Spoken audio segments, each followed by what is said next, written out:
நீங்க உங்களுக்கு பாட தெரியுதோ இல்லையோ, ஸ்துதி பிடிக்க தெரியுதோ இல்லையோ, அதெல்லாம் பொருட்டல்ல. நீங்களும் நானும் ஒவ்வொருவரும் நாம் தேவனை ஆராதிக்க நாம் பழகுவது மிக அவசியமான ஒரு காரியமா இருக்கிறது.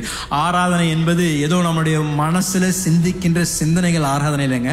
வாயை திறந்து நம்மளுடைய உதடுகளிலிருந்து புறப்படக்கூடிய அந்த துதி தான் ஆராதனை. நம்முடைய இருதயத்தின் நிரம்பி வழிந்து ஆண்டவரை நம்மளுடைய கரங்களை உயர்த்தி சத்தத்தை உயர்த்தி நாம் ஆராதிப்பதுதான் ஆராதனை என்று நாம் பல சங்கீதங்களை நாம் பார்க்கின்றோம். ஏதோ சபையில மற்றவங்களோடு கூட சேர்ந்து பாடுவது நல்லதுதான், அது தப்புன்னு நான் சொல்ல. ஆனால் அதற்கு மீறி ஒவ்வொரு நாளும் நம்முடைய தனிப்பட்ட வாழ்க்கையில் ஒரு பலிபீடம் கட்டப்பட்டு அந்த தனிப்பட்ட நேரங்களில் தேவனை ஆராதிக்க தேவ பிள்ளைகள் பழகுவது அவசியம். ஐயா அம்மா உங்களை பார்த்து சொல்றேன், நீங்க பல வருடங்கள் நீங்கள் ஒரு கிறிஸ்தவனா இருந்திருக்கலாம், ஆனா நீங்க இன்னும் அந்த ஆராதனையில் வளராம இருந்தீங்கன்னா இன்றைக்கு நான் உங்களை பார்த்து சவாலடைகின்றேன். உங்களுடைய தனிப்பட்ட பலிபீடங்கள் கட்டப்படணும். தேவன் உங்களுடைய தனிப்பட்ட ஜெப நேரத்தில் ஆராதிக்கப்படுகின்ற தேவனாய் இருக்கணும். ஏன்னா ஆண்டவரை உங்கள் வீட்டில் நீங்கள் கரங்களை உயர்த்தி ஆராதிக்க ஆரம்பிக்கும் பொழுது தேவன் தம்முடைய வார்த்தைக்கு உண்மை உள்ளவராய் இருக்கின்றார். அவருடைய நாமத்தை எந்த இடத்துல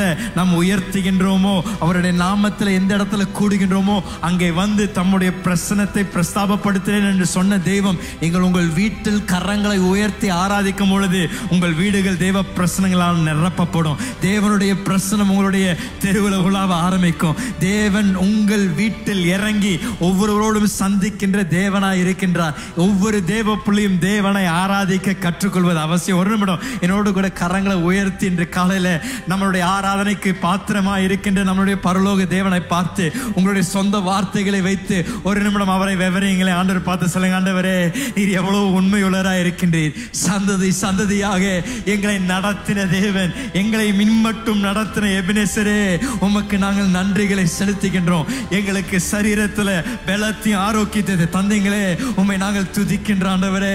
நீர் எவ்வளோ உண்மை உள்ள தேவனாய் இருக்கின்றீர். எவ்வளோ தூரம் எங்களுடைய வாழ்க்கையில நன்மைகளை செய்திருக்கின்றீர் ஆண்டவரே. எங்கள் வீட்டில் அப்பத்தையும் தண்ணீரும் குறையாமல் எங்களை பாதுகாத்து கொண்டீரே, உமக்கு நன்றி ஆண்டவரே. நாங்கள் வீட்டை விட்டு போகும்பொழுது வரும்பொழுது எங்களை பாதுகாத்து கொண்டீங்களே, நன்றி ஆண்டவரே. எங்களுக்கு சுகத்தையும் பலத்தையும் தந்தீங்களே, நன்றி ஆண்டவரே.